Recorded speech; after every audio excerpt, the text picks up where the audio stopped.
आप बांग्लादेश की राजधानी ढाका की नई तस्वीरें देखिए, जिसमें वहां की सड़कों पर हजारों छात्र, नेता, राजनीतिक कार्यकर्ता और लोग इकट्ठा हो गए हैं। शुक्रवार की नमाज के बाद ये प्रदर्शनकारी अपने हाथों में बांग्लादेश के झंडे और भारत विरोधी पोस्टर्स लेकर नारे लगाते रहे। लेकिन बांग्लादेश के कई शहरों में कल रात से ही जबरदस्त हिंसा शुरू हो चुकी है।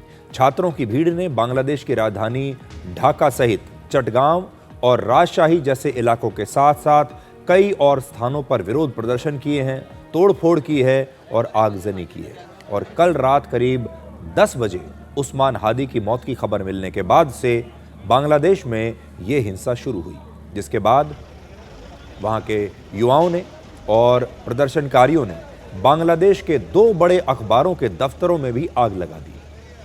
बांग्लादेश के पूर्व राष्ट्रपति और शेख हसीना के पिता शेख मुजीबुर रहमान के घर पर भी तोड़फोड़ की गई और शेख हसीना की राजनीतिक पार्टी आवामी लीग के दफ्तर को भी जला दिया गया है। आपकी स्क्रीन पर आप देखिए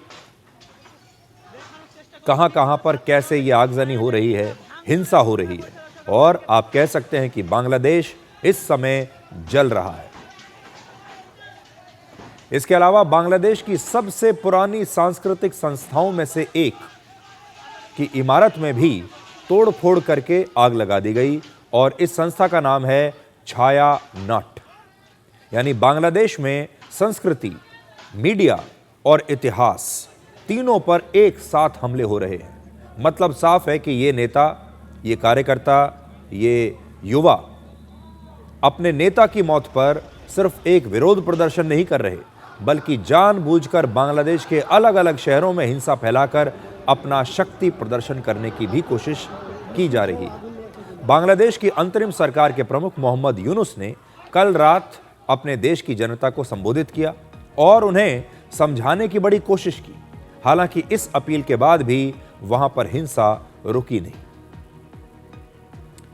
अगस्त 2024 में छात्र आंदोलन के बाद बांग्लादेश में तख्तापलट हुआ था। आपको याद होगा जब शेख हसीना को रातों रात सत्ता छोड़कर अपनी जान बचाकर भारत में शरण लेनी पड़ी थी, जिसके बाद से वहां पर लगातार हिंसा हो रही है और अल्पसंख्यक हिंदुओं को वहां पर चुन चुन कर निशाना बनाया जा रहा है।